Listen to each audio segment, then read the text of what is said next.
Muy bien, ahora sí, vamos, Raúl. Raúl Hernández, el Barlovento, el concepto integral del comercio exterior. Antes que nada, el ingeniero Montes Velador, el sembrador de 45,000 árboles maderables en 41 hectáreas allá en Tomatlán, Jalisco, le envían un agradecimiento porque gracias a los buenos oficios de Leticia Ramírez y su equipo ya está en pláticas con la financiera, ya hablaron con el jurídico.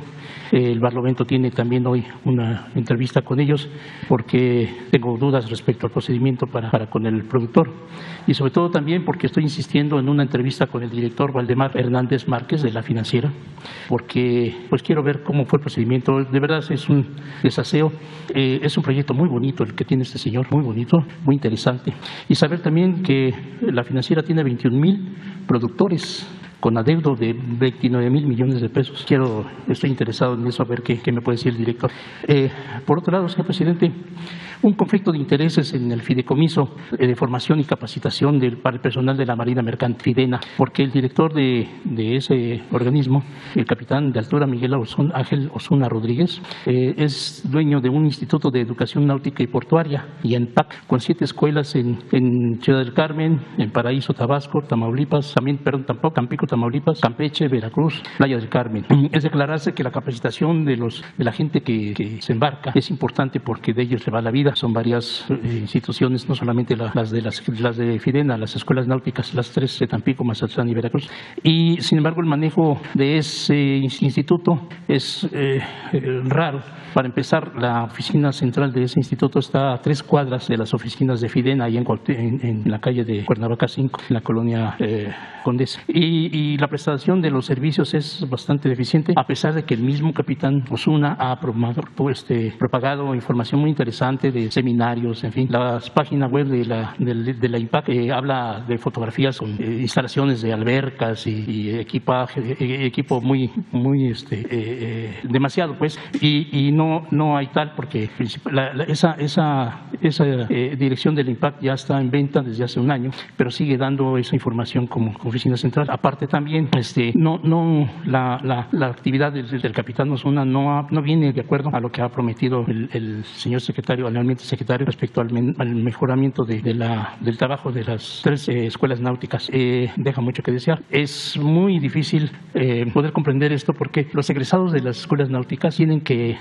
volver a cursar algunas materias y son de verdad innecesarias. Hay un capitán que me refiere, es como si yo fuera un doctor cirujano que hace 5 o 6 operaciones diarias con un bisturí y le exijan a los 4 años para poder revalidar su licencia, volver a tomar un curso de ese mismo tema. Entonces no hay una congruencia en eso y parece que hay un conflicto de intereses. No contestan las llamadas en las escuelas náuticas que tiene este señor y tampoco contesta él. Ahí me parece que es un asunto de interés. El otro punto, señor, está pendiente la Subsecretaría de Puertos y Marina Mercante, así como la Universidad de Marina Mercante y Puertos, que anunciara el almirante y secretario ha suscrito en diciembre del año de 2020. El almirante Ojeda dijo que seguramente la actual coordinadora general de Puertos y Marina Mercante, la capitán de altura Ana Laura López Bautista, estaría en el cargo. Algunos marinos mercantes consultados hablan del buen manejo de la capitán López Bautista, pues los trámites rezagados de los marinos mercantes están siendo atendidos con mayor prontitud, de modo que el marino puede iniciar el trámite incluso desde el barco para solo llegar a la capitanía de puerto y finalizar el trámite y tener la constancia. De la universidad mejor ni hablamos porque estaba mencionado el capitán Osuna. Algo pasa en la Coordinación General de Puertos y Marina Mercante y queremos saber si hay política incluyente en la CEMAR, señor presidente. Y es que los nombramientos de los 97 capitanes de puerto del país están a cargo que está a cargo de la Unidad de Capitanías de Puerto y Asuntos Marítimos, la UNICAPAM, de la CEMAR, y hasta el momento hay irregularidades, puesto que de acuerdo al artículo 129 constitucional, los integrantes de las Fuerzas Armadas no pueden desarrollar trabajos en el área civil. Sin embargo, hay 9 capitanías de puerto a cargo de personal activo de la CEMAR. Capitán, sí, perdón. Y 34 marinos mercantes egresados están a cargo de las capitanías y 12 de la CEMAR en retiro. Fidena también hay, en las escuelas, en las capitanías de puerto, están 15 ingenieros, 13 licenciados, 10 ciudadanos y 4 capitanías acéfalas. Las capitanías con personal en activo de CEMAR son La Paz, el puerto de La Paz, Baja California Sur, Lázaro Cárdenas y Siragua en Michoacán, Guaymas y Puerto Peñasco, Sonora, Dos Bocas, Tabasco, Altamira y Presa Vicente Guerrero, Tamaulipas y Yucalpetén en Yucatán. Y para colmo, señor presidente, acaban de suspender al capitán de puerto, capitán de Altura, Gabriel Carrión Pérez en Veracruz, marino mercante egresado de la Escuela Náutica de Veracruz precisamente, y se dice que ingresará un vicealmirante, no se sabe si es activo o en retiro. Hay convocatoria de la CEMAR a través de la Coordinación General de Puertos y Marina Mercante para ocupar diversos puestos, pero varios solicitantes se quejan de que son puestos de poca paga y con bajas posibilidades de desarrollo. Muy diferente al caso que con el personal de CEMAR. El personal de CEMAR no pierde su ingreso, más aparte le pagan la actividad como capitán de puerto. Finalmente, señor presidente, el asunto de oceanografía. El Parlamento publicó el pasado 9 de marzo la acusación que le hacen los ex trabajadores de oceanografía al capitán Ildefonso Carrillo Mora, al director general de Marina Mercante en la Coordinación General de Puertos y Marina Mercante de la CEMAR, como responsable de haber violado la ley del concurso mercantil al permitir el desmantelamiento del buque Caballo Azteca en perjuicio de los trabajadores de la empresa de Amado Yáñez, cuando él era capitán de puerto en Islas del Carmen. Los trabajadores afectados piden que los buques ya aún abandonados en Islas del Carmen, son como 26, señor, que se están pudriendo, que están dañando el ecosistema, abandonados en Islas del Carmen, Campeche, no sean desmantelados y se les entregue a ellos como pago de indemnización. Esto lo ha solicitado mediante juicios en el contexto del concurso mercantil. Para ello solicitan a usted la oportunidad de entrevistarse a fin de poder exponer en detalles el abono a la solución de este conflicto. Tienen todos los documentos cuyas copias el Parlamento ya ha entregado a don Jesús Ramírez. Son varios documentos íntegra, pero habría que tener a alguien que lo pudiera explicar. Señor presidente, es todo. Bueno, tengo una última pregunta. Se solicitó a usted en enero de 2020 el tener acceso al expediente del capitán de Altura José Francisco Mendoza Sauceda, un personaje muy peculiar, con muchas acusaciones en Puerto de Altata de pescadores, más de 16,000 pescadores estafados por este señor. Entre otras cosas, les vendió un seguro que mandó imprimir una cédula y la firmó y les cobró 5,000 pesos a cada uno. Y no se habían dado cuenta hasta que un pescador tuvo un problema, un accidente, y fue a cobrarles el seguro. Y pues, ¿cuál? Es una persona que ha estafado, incluso se inscribió en Morena antes que usted para concursar, para pelear la candidatura presidencial, y estuvo presente en muchas actividades de usted. Él dice que es protegido usted y que está reforzado, respaldado, incluso también por un diputado del PT, pero por ejemplo en Altata, toda la gente ahí que estafada quiere meterlo a la cárcel. Están pidiendo tener la oportunidad de tener acceso a ese expediente que la Secretaría de Marina había prometido ya desde aquel entonces, y no hemos tenido la oportunidad. Es todo cuanto, señor presidente. Le agradezco mucho. Muy bien. Vamos a pedirle al almirante Ojeda que dé respuesta a lo que estás planteando. Él es una gente honesta, íntegra, el almirante, secretario de Marina, que tengo toda la confianza, y se está limpiando la Secretaría de Marina como se está limpiando todo el gobierno de corrupción, porque en Marina habían muchos actos de corrupción. Baste recordar lo de la niña Frida Sofía. ¿Para qué me voy a meter en Honduras hablando de Marina? Con eso, de cómo altos funcionarios de Marina del sexenio pasado, precisamente con Televisa y con Loret de Mola, cuando el temblor, inventaron todo esto de la niña Frida Sofía. Eso ya no se da en la Secretaría de Marina, porque el secretario de Marina, el almirante Ojeda, es un hombre recto, íntegro, honesto, y eso me da mucha tranquilidad. Acerca de oceanografía, es otra historia. Ojalá se conociera por todos los mexicanos. Era una empresa que le daba servicios o vendía servicios a Pemex, pero con mucha influencia, obtenía contratos. Como durante mucho tiempo Ciudad del Carmen fue una ciudad con mucho auge por el petróleo, cuando todavía estaba en su apogeo Cantarell, uno de los yacimientos petroleros más grandes del mundo, que se lo acabaron durante el periodo neoliberal, que es otra historia que se debería de contar también. En ese entonces se da el llamado cambio. En el año 2000, cuando engañaron de que las cosas iban a cambiar. Sí, pues Fox y la bandera del cambio. Metidos en eso. Entonces, ¿qué pasó en Ciudad del Carmen, en Campeche, en Pemex? Ya los contratistas no eran afines al partido que estaba, sino ya eran protegidos del nuevo partido.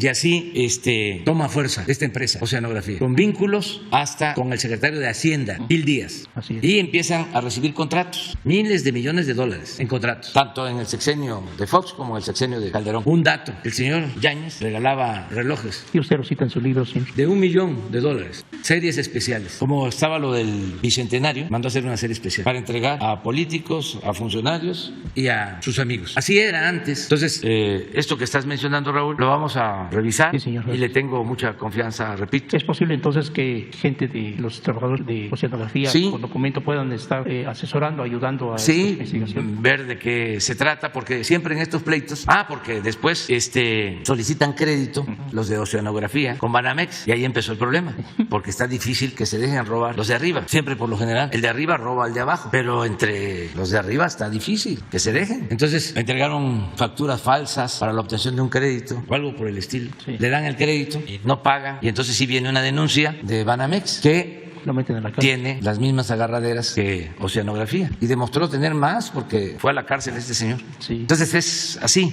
de esas historias, ¿no? Sí, incluso lamentables del periodo neoliberal. Sí, el barco Caballo Azteca tiene un costo algo así de unos 60 millones de dólares. Sí. Pero después de la desmantelada y cómo lo quemaron y todo, no quedó ni 10, 12 millones de pesos que le dieron a los trabajadores.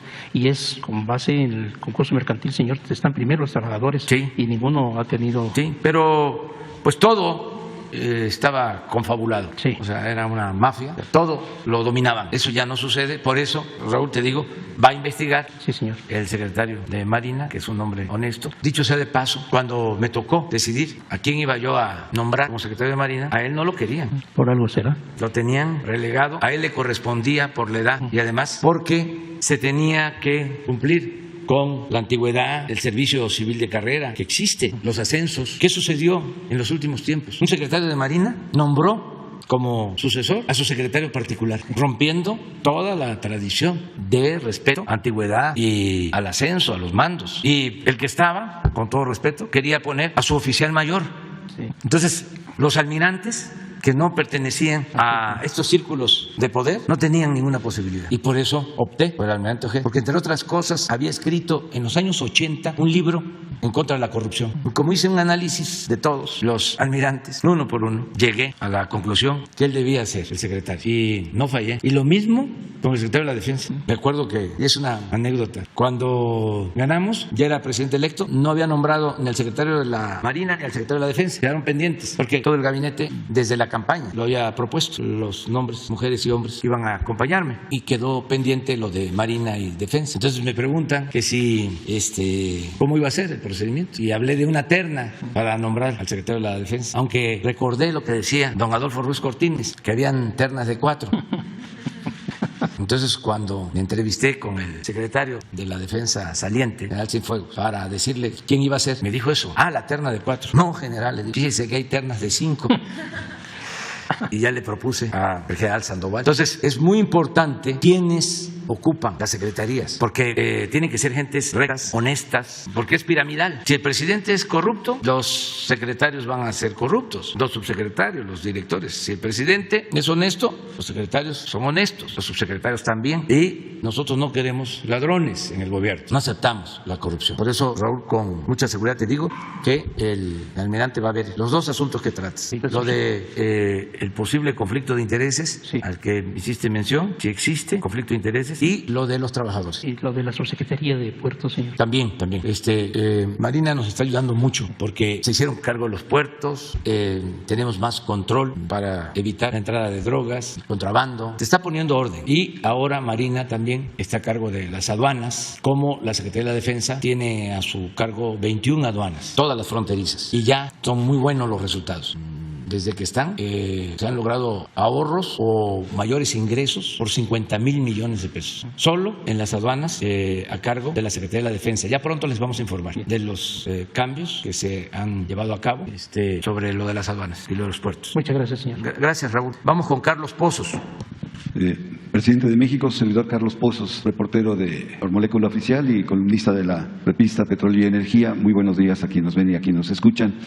Antes de iniciar con mis dos preguntas, quiero proporcionar un dato que usted solicitó aquí en este ejercicio de comunicación circular. Usted solicitó a los colegas que se buscara si había algún reportaje realizado sobre Claudio X González. Efectivamente, no hay algún reportaje sobre Claudio X González. Solamente logré encontrar, señor presidente, lo que se publicó el 20 de agosto del 2012, apenas 8 años atrás, sobre un operativo antinarcóticos en Nicaragua. Siendo el aún presidente Daniel Ortega, se detuvo a 18 mexicanos con 9.2 millones de dólares y cocaínas. En las investigaciones y declaraciones sale una señorita o señora Raquel Alatorre Correa, líder del grupo, y la que se dijo empleada de Televisa. Llevaba cartas de acreditación supuestamente firmadas por Amador Narcia, vicepresidente de Información de Televisa y hoy columnista columnista del El Universal. Durante las investigaciones salió el nombre del entonces vicepresidente corporativo, pues aquí está la sorpresa, pues, de Mexicanos a Favor de la Corrupción, Claudio X González, quien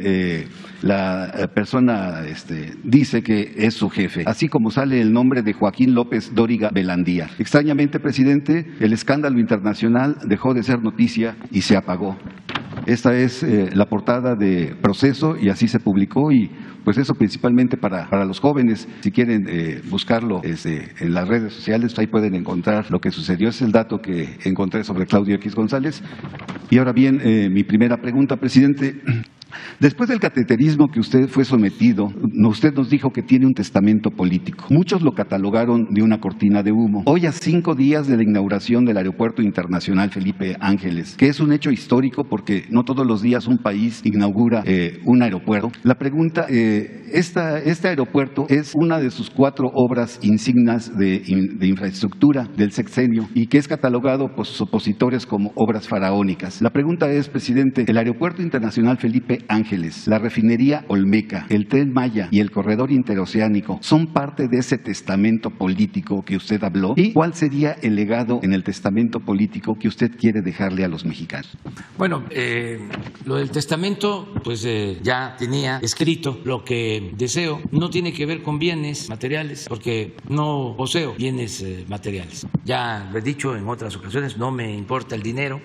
Tengo ingresos para lo básico y soy feliz. También he aclarado que no todo el que tiene es malvado. Son concepciones que se tienen. Hay gente que ansía hasta de manera enfermiza el dinero y hay quienes no les importa el dinero más que para cubrir sus necesidades básicas. Yo soy uno de ellos. Yo pienso que la felicidad, siempre lo he dicho, no tiene que ver necesariamente con el dinero, con acumular bienes materiales, con títulos, fama, sino con estar bien con nosotros mismos, con nuestra conciencia y con el prójimo. Y como soy seguidor de León Tolstoy, sostengo que solo siendo buenos podemos ser felices. Entonces el dinero muchas veces es perdición. Entonces el testamento pues no tiene ese propósito. Ya lo que tenía lo entregué a mis hijos. La casa de Palenque, el terreno, es de los 4 hijos y no tengo otros bienes. Ahora me voy a rayar porque no le va a gustar a los adversarios, pero el libro que escribí, el de La mitad del camino, se ha vendido mucho. Es el libro más vendido sobre temas políticos sociales en el país. Se han vendido más de 200,000 ejemplares. Y entonces, pagando impuestos, voy a recibir ahí como 3 millones de pesos, porque me dan el 12% de cada libro vendido. Lo que me dieron de anticipo, pues lo aporté, porque me pagaron el anticipo en especie y entregué como 10,000 libros. Pero aparte, vendidos, pues más de 200,000. Entonces, vamos a ver qué hacemos con ese dinero. Lo otro es lo político. Explicar ahí en qué me inspiro, ya lo saben, en Hidalgo, en Morelos, en Juárez, en Madero, en Villa, en Zapata, en General Lázaro Cárdenas. ¿Y qué pienso del prójimo y por qué se debe luchar en la vida? Sobre eso trata. Y cuando iba yo a ser intervenido por el cateterismo, por responsabilidad, sí agregué pues un texto por si fallecía, para actuar responsablemente y no propiciar ingobernabilidad en el país. Hice una recomendación respetuosa porque la Constitución establece un procedimiento para el presidente sustituto. Sin embargo, son momentos delicados y apunté sobre cómo veía yo el futuro, cómo podría ser la vida pública hacia adelante, ¿no? ¿Se puede saber cuál fue la recomendación? No, eso no se puede saber. Eso lo tiene el notario.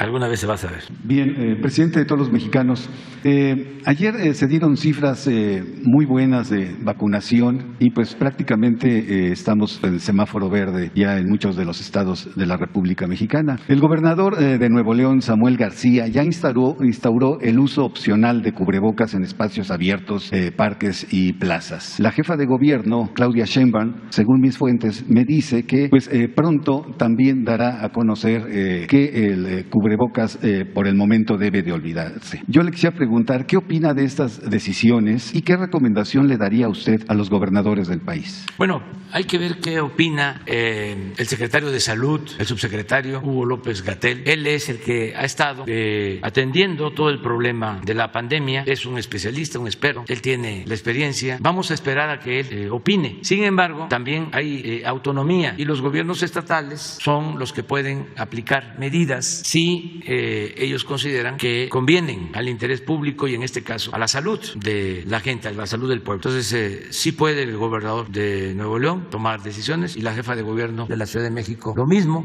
aun cuando sería importante tener la opinión sobre este tema de Hugo López-Gatell. Ya en otros países están suspendiendo lo del uso del cubrebocas para ciertos eventos, no en todos lados, pero sí es un buen tema el que pueda Hugo darnos su opinión sobre este asunto. Incluso aquí mismo quitarnos el cubreboca pues para podernos ver el rostro. Pues que también nos los recomiende él. En mi caso, pues yo sigo la indicación que me dieron desde el principio, a distancia y cuidarme hasta donde es posible hacerlo, no humanamente hacerlo, porque ni modo que si alguien, incluso de manera espontánea y sin mala fe, le da uno la mano, incluso lo abraza a uno, ni modo de rechazarlo. ¿Cómo? Yo recuerdo la novela de Revueltas, de cómo va con un médico amigo de él a un sitio, a un hospital de leprosos, la Madre Teresa también conviviendo con enfermos. O sea, claro que hay que protegerse, pero no hay que dejar los sentimientos humanos. Entonces vamos a pedirle a Hugo, ya que estás hablando de Nuevo León, quiero opinar sobre la detención de Jaime Rodríguez. Es un asunto del Estado de Nuevo León, de las autoridades de Nuevo León. Yo me enteré ayer, ya cuando lo habían detenido, porque no es nada vinculado con el gobierno federal, aclararlo, ¿no? Se tiene que informar bien sobre las causas. Lo que siempre recomiendo es que no se debe de utilizar la ley para venganzas políticas, no se pueden fabricar delitos y al mismo tiempo no debe de haber impunidad. Entonces se debe de informar cuáles fueron los motivos, las causas, presentar las pruebas, transparentar todo. Y como son asuntos importantes, se tiene que informar bien a todos los ciudadanos. Lo que no me gustó, y eso lo digo porque creo que afecta la dignidad de las personas, fueron las fotos que le tomaron. Eso no. Pero tienen intención, precisamente al no difuminar el rostro del gobernador, se pueden utilizar como elemento para desvirtuar el caso. Puede ser, pero no es un asunto jurídico, es un asunto que tiene que ver con el honor y con la dignidad. Y como decía el Quijote, por la libertad y por la dignidad se puede arriesgar hasta la vida. Lo que hicieron con el presidente de Honduras, que lo encadenan, esas cosas no se deben de permitir. Entonces no me gustaron las fotos y ojalá y no vuelva eso a suceder. ¿Mande? No, porque es un asunto de Nuevo León. Es la soberanía de el Estado de Nuevo León. Ellos son independientes, son autónomos, yo respeto sus decisiones. Gracias, señor presidente. Rodolfo, bueno, también aprovechando, lamento muchísimo lo del asesinato del periodista de Zitácuaro de ayer. Ya estamos haciendo la investigación, se les va a informar. Mañana se va a dar un informe completo sobre seguridad en el país y se va a informar caso por caso de los periodistas asesinados. Dos cosas les adelanto. Una, que no son crímenes de Estado. Nunca jamás nosotros vamos a mandar a matar a nadie. Ya no es el tiempo de el mátalos en caliente, primero. Y segundo, cero impunidad. Y mañana vamos a profundizar sobre estos temas. Cuando se desató la violencia, no había sistema de protección a periodistas. Con Calderón, para que no se rajen las vestiduras, no había sistemas de protección a periodistas. No lo crearon. Tampoco se clasificaba como feminicidio el asesinato de mujeres durante el tiempo de Calderón. Y imperaba la impunidad. No había planes de búsqueda de desaparecidos. Nada de eso. Nada más para recordar. Ahora estamos aplicados en proteger a los ciudadanos, proteger a los defensores de derechos humanos, proteger a periodistas. Y repito, el Estado no reprime, no asesina, ni tampoco se permite la impunidad. Entonces mañana vamos a informar y mi abrazo a los familiares, amigos de este periodista asesinado. Rodolfo Montes. Gracias, presidente. Buenos días, licenciada Vilchis. Armando Linares se llamaba el compañero de Michoacán y precisamente el gremio periodístico de Michoacán le pide a todos los servidores públicos que se ahorren sus condolencias. Hay indignación en el gremio de Michoacán, en el gremio periodístico en México, hay rabia, hay impotencia por esta ola de asesinatos, no de su sexenio solamente, sino desde Calderón, Peña Nieto y a la fecha. El 5 de marzo, usted lo supo desde principios de año, presidente, nos reunimos, hubo un encuentro nacional en San Cristóbal de las Casas, Chiapas, a propósito del asesinato de Freddy López Arévalo el 28 de octubre. Y desde entonces a la fecha comenzaron a divulgarse, a difundirse diversas afirmaciones de que usted me había pedido a través de Jesús Ramírez Cueva que yo organizara este evento para tratar de mitigar esta situación. ¿Fue así, presidente? No, y nunca lo hacemos. Y no tenemos nada que ocultar. El que nada debe, nada teme. Otro tanto de las redes sociales también decían que estábamos de sediciosos mafiosos, de golpistas, de apátridas, y que nos estábamos acercando a embajadas de otras naciones en nuestro país para fondear esto, y que de dónde salió tanto recurso. Fue un evento autogestivo. Habíamos 142 periodistas en el Teatro Cebadúa, de puño y letra llegaron, se registraron una veintena de estudiantes de la licenciatura de la carrera de periodismo, otro tanto más de maestrías estuvieron ahí presentes, y sacamos un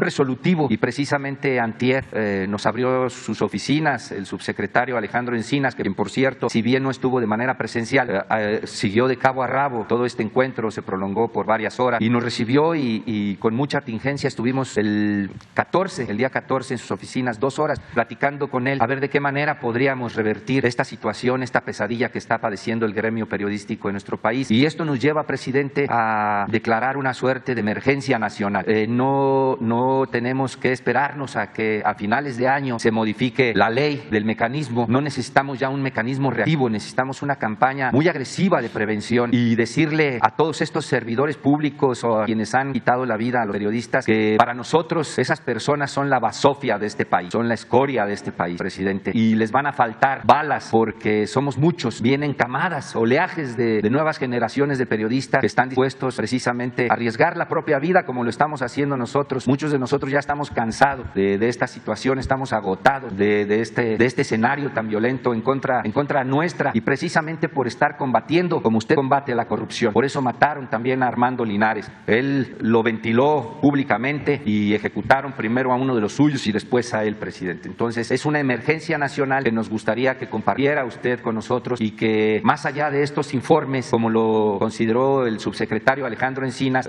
una comisión de periodistas, le demos seguimiento a esta situación y ver la manera en que salimos de este escollo, presidente. Pues sí, lo estamos viendo. Mañana vamos a informar sobre este tema. Insisto, no hay en ninguno de estos asesinatos elementos para señalar como responsables a funcionarios públicos, servidores públicos. Esto es muy importante, porque si no, los del Parlamento Europeo, que defienden intereses de empresas corruptas, utilizan estos lamentables casos para golpear a nuestro gobierno, como lo hacen los periodistas mercenarios de México y de otras partes del mundo. Toda esta campaña que estamos enfrentando. Entonces sí tenemos que ser muy precisos. Si ustedes conocen, si tienen elementos de que hay servidores públicos involucrados, de inmediato se actúa. Pero lo que nosotros tenemos de información es que son crímenes que han cometido bandas de delincuentes, que dicho sea de paso, son bandas que surgieron en el periodo neoliberal, cuando se apostó a enfrentar la violencia con la violencia y cuando imperaba la corrupción, esa que callaron como momias los periodistas del régimen anterior, del antiguo régimen. Entonces, de acuerdo contigo,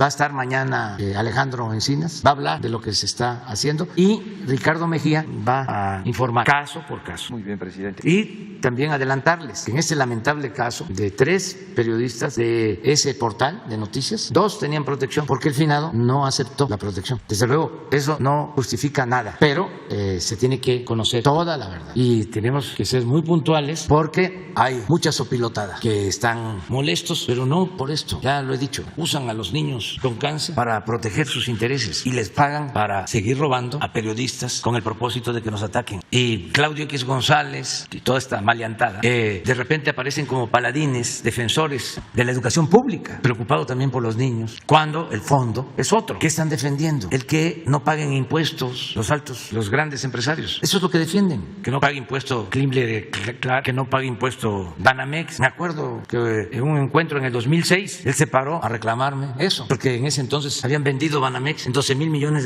y no habían pagado un centavo de impuestos. Y eso es lo que defienden. Y luego con cinismo hablan de que combaten la corrupción. O esto que sacó la revista Contralíneas, de que el que acusa de que mi hijo renta una casa en Houston, tiene 12, 13 departamentos, casi una inmobiliaria. Ahora sí que aquí en Pompó, ¿por qué no aclara? ¿Cómo ellos sí pueden hacer cuestionamientos, pueden difamar y ellos van a mantener privilegios? No se les puede cuestionar nada, tienen autoridad moral. Vi un Twitter ayer, antier, de Claudio, a ver si lo consigues. Es uno de los más ricos de México, su familia, su papá, presidente del Consejo Coordinador Empresarial, empresarios siempre vinculados al régimen, su papá asesor de Salinas de Gortari, aplaudidor de toda la política privatizadora, de toda la política de saqueo. Y mire lo que dice, de que no hay que olvidar que mi hijo vive en una casa, o vivió en una casa con alberca. A ver, ¿y dónde vive él? ¿Cuánto tiene él? A ver si lo encuentran. yo no tengo casa con alberca porque me voy a bañar al río, al Nututún, así se llama el río de Palenque. Mientras lo localizan. O mientras lo buscan, porque es interesante. O sea, y es un nivel de enajenación que los vuelve hipócritas sin que ellos lo perciban. ¿Cómo le voy a pedir yo a otra persona, a ver, ¿por qué tienes casa con alberca? Si seguramente él debe de tener una casa con alberca, o debe de tener una residencia, o tienen muchísimo dinero y siempre han estado vinculados al poder, o han hecho jugosos negocios al amparo del poder. O sea, ¿qué autoridad moral tienen? Pero no se dan cuenta de que mienten y difaman, porque son muy hipócritas. Es una manera de pensar. El conservadurismo es sinónimo de hipocresía y de corrupción. Y lamentablemente, pues no lamentablemente, porque así es la condición humana y no hay sociedades perfectas. Pero son muchos los que piensan de esa manera. Y hasta los que no tienen el nivel económico de estos fifís piensan igual, porque son aspiracionistas. Desprecian a la gente humilde, son racistas, clasistas, discriminan.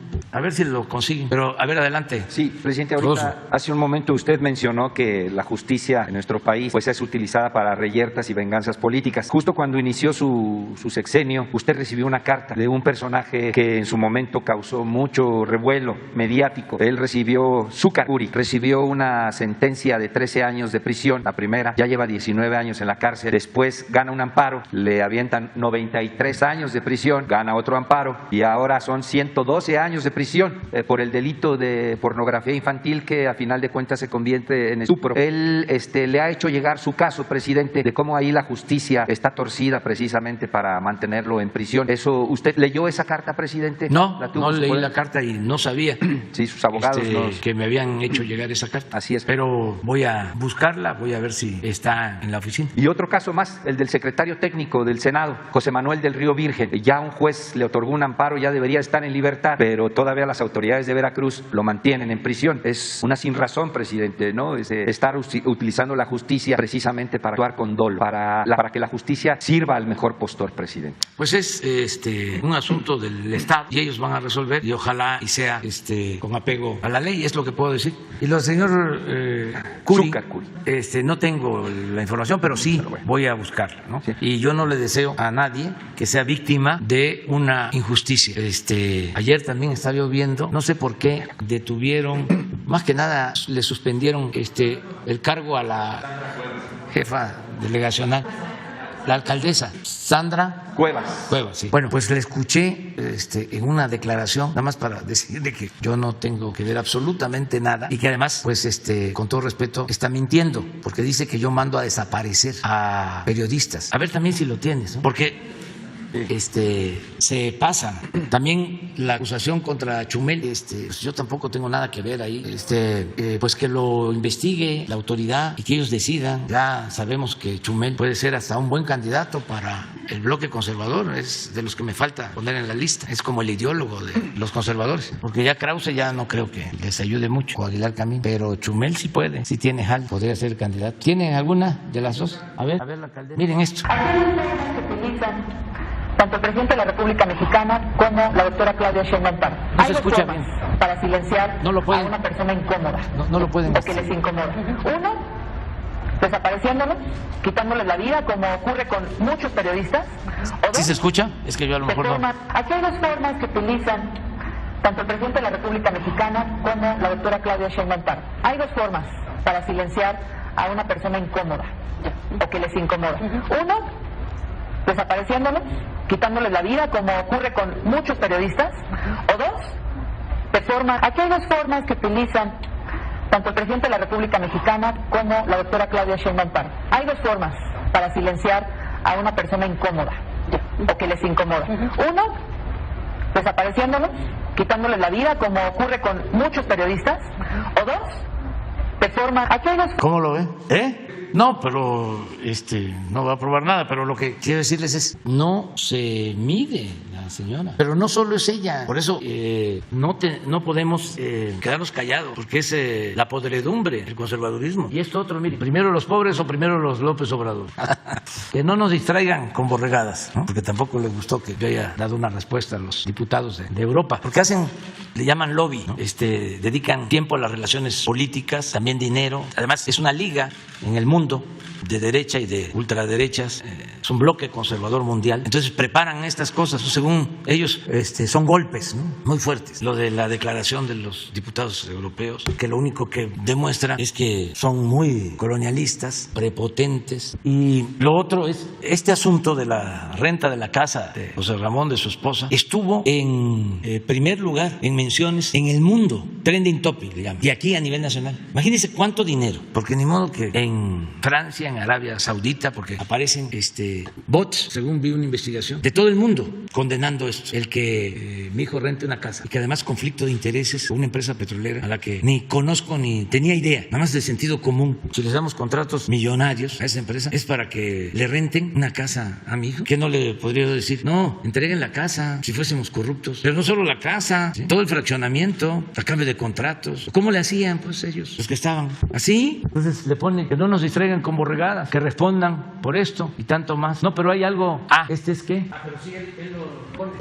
Y pensar que todo es porque sigue sin poder justificar que su hijo se dé vida millonaria sin trabajar. No, pero no habla de la casa de alberca. Bueno, la alberca. Entonces, ¿dónde vive Loret? Pues no vive en una casa rentada, ¿va? ¿Dónde vive Claudio? Y el papá de Claudio. Y toda la familia de Claudio. Pero es mucha hipocresía. Y piensan que con esta campaña mediática en contra de nosotros van a derrocarnos. Se equivocan porque la gente está muy consciente en nuestro país y ya está harta de esta cúpula corrupta, manipuladora y de estos medios de información completamente entregados a las mafias de poder económico y político. Entonces es muy bueno el tema. Lo mismo el por qué. Si estamos tan mal, ¿por qué no aprovechan la oportunidad? Ahora el 10 de abril, y lo tengo que decir porque el INE de manera cómplice no informa, violando la Constitución, de que el día 10 de abril se le va a preguntar al pueblo de México, a todos los mexicanos, ¿quieres que siga el presidente o que renuncie? De aquí, bajo palabra de honor, por mis convicciones, por mis principios, por mis ideales. Si la gente vota porque renuncie,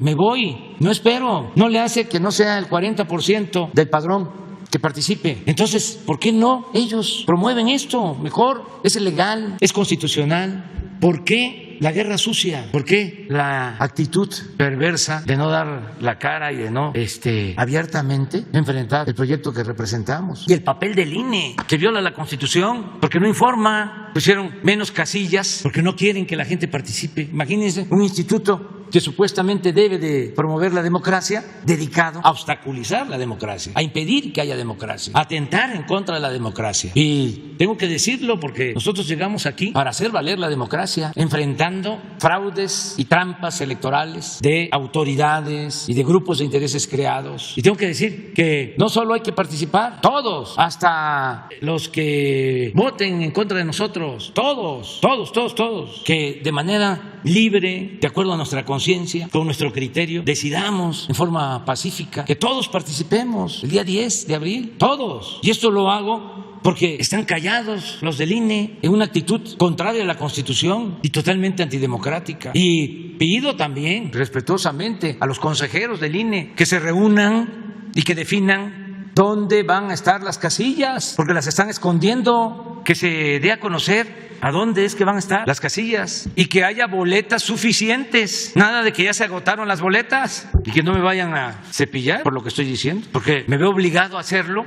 porque ofrecí cumplir con la Constitución y hacerla valer. Entonces, ¿cómo voy a estar callado si estoy viendo de que están actuando en contra de la democracia? Entonces, quieren una democracia a modo. Esa es la democracia. Cuando ellos puedan imponerse para seguir robando. Esa es la democracia. Si no pueden imponerse y no pueden seguir robando, no hay democracia. ¿Para qué participas? No pierdas tu tiempo. Mapachismo electoral en el INE. Cuidado con el mapachismo. Para terminar, presidente, el lunes Román Meyer Falcón presentó aquí toda la inversión millonaria para crear centros deportivos y masificar el ejercicio físico en nuestro país. Pero ¿de qué sirve esto, presidente, si los atletas de alto rendimiento que debieron haber participado, por ejemplo, en Budapest, está a la vuelta de la esquina. Ya se bajaron porque la CONADE no les dio recursos, y los que lograron inscribirse es porque se endeudaron, consiguieron recurso privado.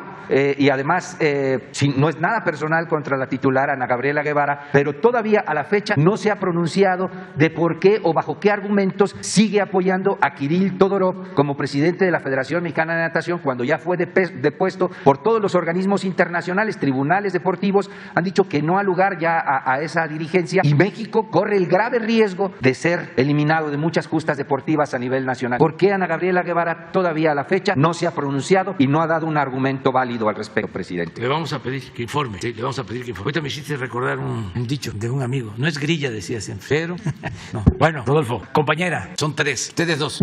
Gracias, presidente. Buenos días. Nancy Rodríguez, de Oro Sólido y de Empuje Migrante.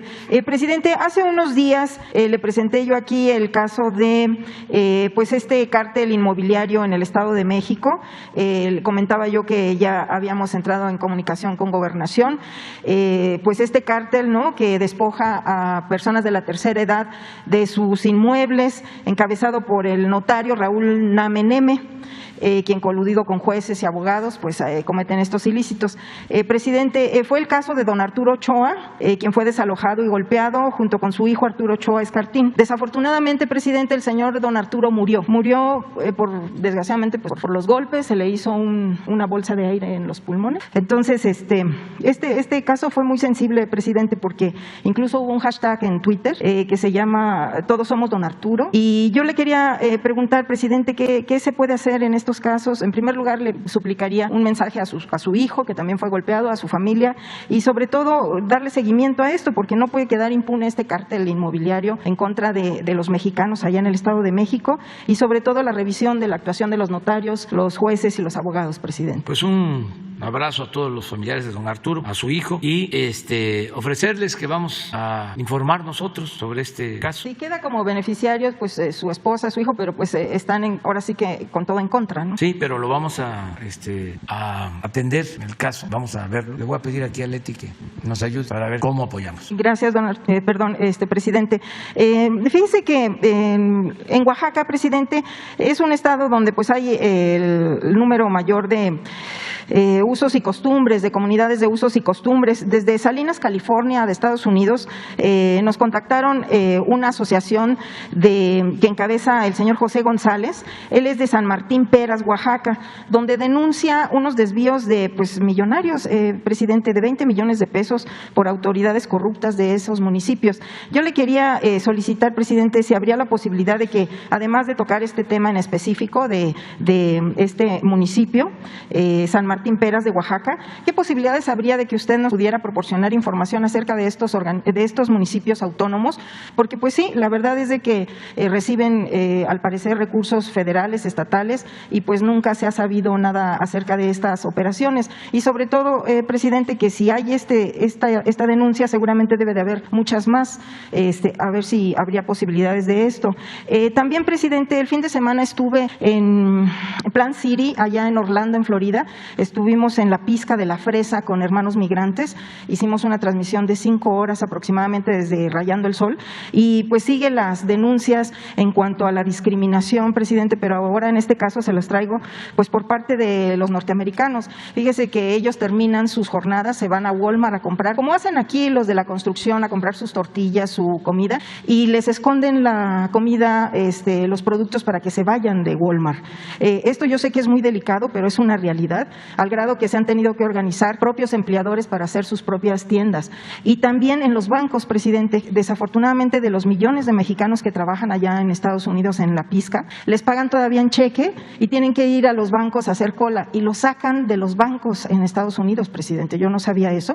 Y así haya lluvia, nieve, ellos esperan afuera porque los bancos dicen que intimidan a sus clientes. Entonces, presidente, esto también sería aunado a la llamada pues la reforma migratoria, y que se revisara y se impulsara también el resguardar estos derechos de los trabajadores mexicanos allá. Hay mucho tema. Presidente, también usted hace unas semanas, no ya meses, nos comentó que iba a venir el secretario de Hacienda a informarnos sobre el Banco del Bienestar, el plan de expansión allá en Estados Unidos. Esto llama mucho la atención a nuestros hermanos migrantes porque pues saben que van a tener menos comisiones. ¿Qué nos podría al respecto, presidente? Y pues si me permite también, hace unas semanas estuvieron aquí varios manifestantes de Fobiste, de beneficiarios de Fobiste. Desgraciadamente se duermen con una deuda y despiertan con más deuda, presidente. También se quedó de revisar. Y ya por último, si me permite, también estuvieron aquí en manifestación algunos trabajadores del INSABI que fueron despedidos, entre ellos camilleros de limpieza que se les contrató cuando la pandemia, y como usted ha dicho que se les iba a dar la plaza a doctores y enfermeros, pues ellos tienen esa duda. Quería ver si nos puede aclarar esto, y pues por lo pronto eso, presidente. Pues básicamente en lo último que propones, que planteas, decir que no van a ser despedidos los trabajadores, y los que ya no están siendo contratados van a recontratarse, porque estamos fortaleciendo todo el sistema de salud pública. Sí, porque no se requiere solo de médicos y de enfermeras y de especialistas, también de camilleros y de otros trabajadores en un hospital. Se requiere de choferes para ambulancias, se necesitan encargados de mantenimiento para lavanderías, se requiere de mucho personal administrativo, en fin, para que funcionen bien los hospitales. Entonces, nada más que estamos en eso,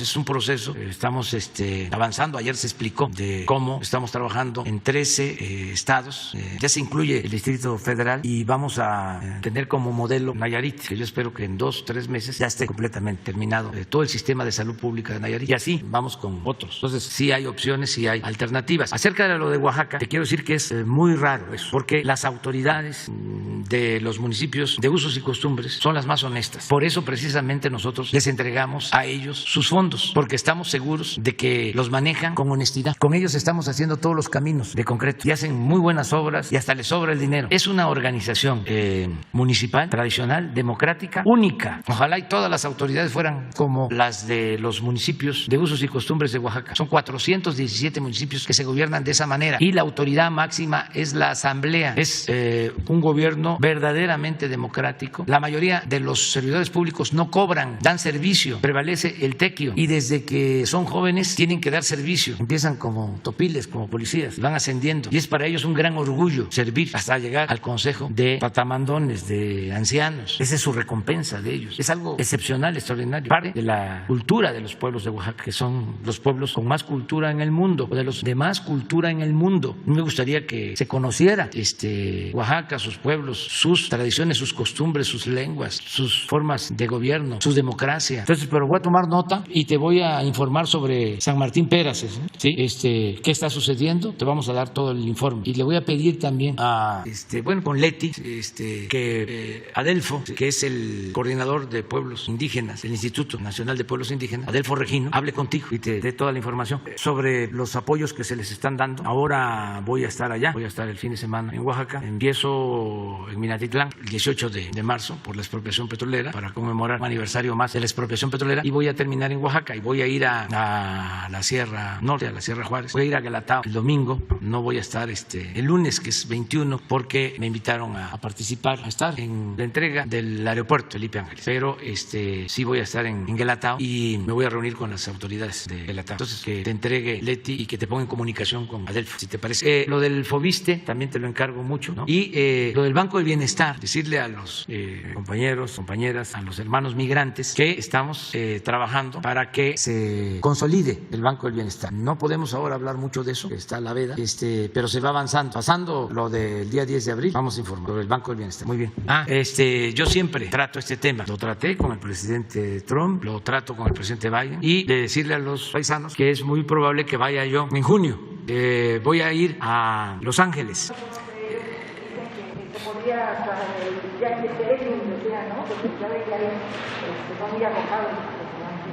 Sí. Allí en el estadio de los Dodgers. Pero vamos a ver, dependiendo de cómo va a ser la reunión, el encuentro con el presidente Biden. Es una cumbre, entiendo, sobre las Américas. Vamos a ver cómo vamos de tiempo y si conviene. Si no, yo de todas maneras les transmito un mensaje, y que como lo hice cuando estuve en Nueva York, les ofrecí que le iba a presentar al presidente Biden un planteamiento sobre migración, y lo hice, cumplí, para que se le dé celeridad a la iniciativa que propone regularizar a 11 millones de migrantes. Ahora que habló el presidente Biden sobre el conflicto en Ucrania, mencionó de que va a impulsar esa iniciativa y cuenta con nuestro apoyo, el presidente Biden, para que se apruebe en el Congreso y ojalá y no se siga demorando ya para que se cumpla con este compromiso. Y nosotros vamos a aplaudir a los legisladores que voten a favor de la regularización de nuestros paisanos migrantes que han ido a Estados Unidos a trabajar honradamente y que no merecen ser discriminados de ninguna manera. Entonces vamos a estar planteando esto y también los que discriminan, y si son legisladores que buscan obtener votos cuando hay elecciones, si no respetan a los mexicanos, no van a tener apoyo, porque ya son muchos los que se enteran de nuestros planteamientos, posturas, muchos que ven la mañanera. Entonces, si no se apoya, por ejemplo, la iniciativa para regularizar a los mexicanos migrantes, los que voten en contra no van a tener respaldo. De manera respetuosa, nosotros vamos a llamar a que no voten por ellos, los México-estadounidenses, que son muchos, porque ya basta del racismo y de la discriminación y de los malos tratos. Muy bien, adelante. Buen día. Dalila Escobar de Tiempo.tv. Primero preguntarle un asunto que tiene que ver con seguridad, lo que está sucediendo principalmente en Zacatecas, lo que pues se ha sabido este tema del desplazamiento forzado de muchísimas familias de comunidades que se están dando de este municipio, que están en muchos casos se desplazaban, por ejemplo, a la capital y pues por ejemplo estando allá, incluso mucha gente lo que decía es, pues pensaban que llegaban a un lugar seguro, que es la capital Zacatecas, y muchos se encontraron con que incluso les tocó el tema de los cuerpos en la Plaza de Armas. Otros más incluso llegaron aquí a la Ciudad de México para solicitarle a usted que haya una intervención para evitar que ellos sean pues sacados de sus ranchos que por muchos años, por muchas generaciones han tenido y que ahora están siendo ocupadas por grupos del crimen. De hecho, un diputado federal había mencionado que si no había una intervención eficaz pues por parte del gobierno, se estaría llamando incluso a la población a levantarse en armas. Muchos de ellos, pues ya ni siquiera están en estas comunidades. Preguntarle qué es lo que va a suceder con estas personas para que puedan regresar a sus casas en el corto plazo, o si la recomendación es que de plano sí se salgan en lo que atienden este tema de seguridad por parte de estos enfrentamientos de grupos del crimen. Pues mañana vamos a informar sobre seguridad y le vamos a pedir a Rosa Isela que informe. ¿Y ese diputado de qué partido es? Morena. Es uno que fue de hecho elegido también ahí en Jerez. Sí.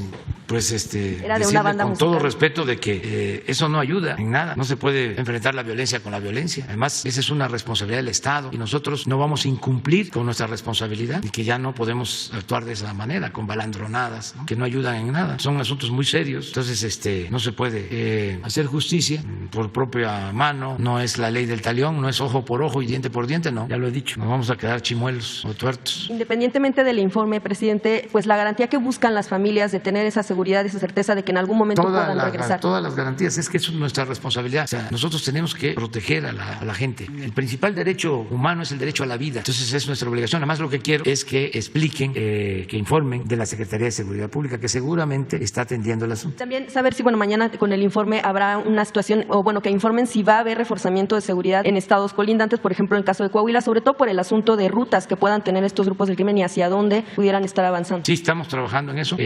Lo van a explicar mañana y de cómo estamos en materia de seguridad. Realmente, presidente, en el segundo tema, el asunto que tiene que ver de nuevo con el fiscal Alejandro Gertz Manero. Después, hace unos días, pero después de la declaración que usted dio en torno al tema de la situación que se está viviendo con el caso de quienes cuidaban de su hermano, pues preguntarle, él reconoce, en algunas entrevistas reconoció que en efecto, pues esos audios son reales y en todo sentido, pues lo que se está reconociendo es que de alguna manera se está cometiendo ilícitos por parte de este asunto de buscar de alguna manera mover estas piezas en su favor para que dos mujeres, una de ellas que está en la cárcel y la otra también se puede cumplimentar una orden de aprehensión. Preguntarle, presidente, usted ha hablado en varios momentos de que una de las principales o la principal lucha que tiene su gobierno es contra la corrupción.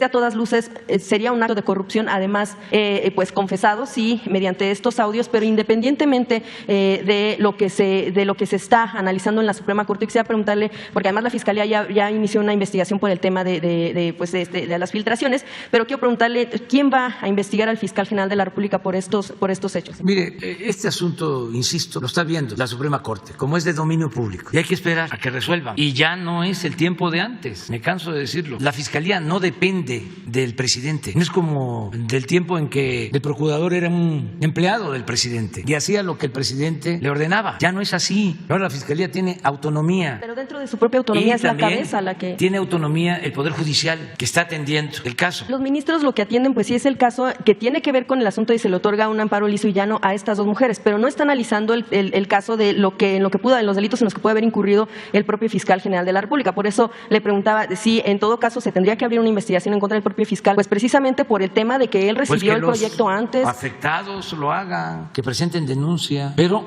yo no puedo pronunciarme. Se trata de un juicio donde hay dos versiones, para decirlo de alguna manera. En un caso se sostiene de que se causó la muerte o se dejó en el abandono al hermano del fiscal y que por eso falleció. Ese es un planteamiento en donde se solicita que se haga justicia o que se castigue a los responsables. Por el otro lado, dice no fue un asesinato, no se le dejó en el abandono, es un invento del fiscal. Entonces hay una controversia. Entonces cuando están así las cosas, ¿quién debe de resolver? Pues el juez. Pero en esas dos versiones no entra la parte en la que el propio fiscal en las versiones de los audios dice que habla con los ministros para que se incline la balanza de un lado. Ese es un tercer tema. Entonces los propios ministros deben de abrir una investigación o los que se sientan afectados por esas llamadas y que una autoridad resuelva. Yo no tengo esa facultad, Puedo hacerlo como una recomendación política, moral, es lo que hago con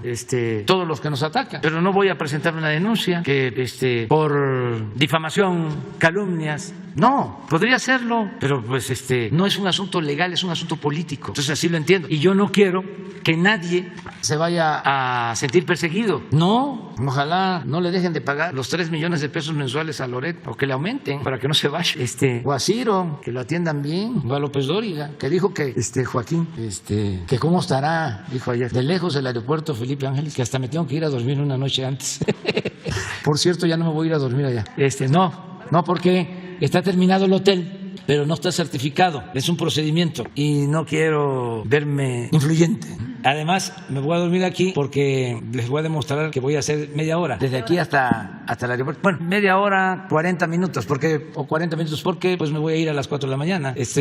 No, a las 4 no, a las 4 me voy a levantar, pero voy a ir como a las 5, porque tengo que estar a las 6 allá. Entonces me voy a quedar a dormir aquí. Entonces allá nos vamos a ver a las 7, porque va a haber la conferencia, y yo voy a estar a las 6 en la reunión de seguridad. Ya está terminado el hotel, está muy bien. Lo que pasa es que hace falta una certificación. Y dije, no. Y como escuché también no lo escuché, sino leí el comentario de Joaquín que me dio risa, que no hay que perder el sentido del humor, que me voy a llevar 2 horas en llegar y que por eso me voy a dormir allá un día antes. Pues no, voy a dormir aquí y voy a hacer como media hora, 40 minutos. Ya que toque ese tema, presidente, nada más preguntarle ya que toque el tema del aeropuerto, nada más ahorita me surgió la duda de, aunque usted no va a dar un discurso por el tema de la veda, el evento en sí no sería violatorio de la veda porque se trata de una obra de las más grandes que tiene su gobierno, o sea, sería como hablar como del buen gobierno y de lo que ha hecho. No sería va a hablar el gobernador del Estado de México, Alfredo del Mazo, va a hablar Claudia Sheinbaum, jefa de gobierno de la ciudad, va a hablar el ingeniero que estuvo a cargo de la construcción, el general Vallejo, y va a hablar el general secretario Sandoval, y yo voy a estar ahí y no voy a cortar ningún listón ni nada más voy a acompañar, como van a ir muchos invitados. ¿Quiénes son los principales invitados? Van muchos invitados, van empresarios. Bueno, los que son invitados y que quieran ir también, porque pues es que no sé exactamente, se invitan y no sé quiénes van a llegar, pero sí se está haciendo invitación. Ustedes están invitados. Ya, No, porque es muy amplio. Es un magno aeropuerto. Ya hasta tengo también mis preocupaciones, que van a decir, ¿y dónde está la austeridad? ¿Un aproximado de cuántos invitados? ¿Y dónde quedó la austeridad? Ahora va a ser eso, ¿no? Porque realmente es bellísimo. Es de los mejores aeropuertos del mundo. Es una obra de primer orden de los ingenieros del ejército. ¿Cuántos invitados habrá, presidente, más o menos? No sé exactamente, pero sí van a ir invitados. Ustedes están, desde luego, invitados. Van a ir empresarios, van a ir trabajadores, van a ir ciudadanos. Los gobernadores están invitados, todos. Mañana, tú primero, mañana, ya. Es la hora del café con leche con pan. Hoy tengo varias cosas. No tenemos, creo que va a ser la semana próxima. Pero él está invitado, de los que se mencionan como invitados, o los que se les está mandando invitación, es a Francisco Cervantes, que es muy buena persona. Además de ser buen dirigente de los empresarios, él es una muy buena persona, un hombre decente, respetuoso. Lo conozco de tiempo atrás y estoy seguro que vamos a llevar muy buenas relaciones con él. Muy bien.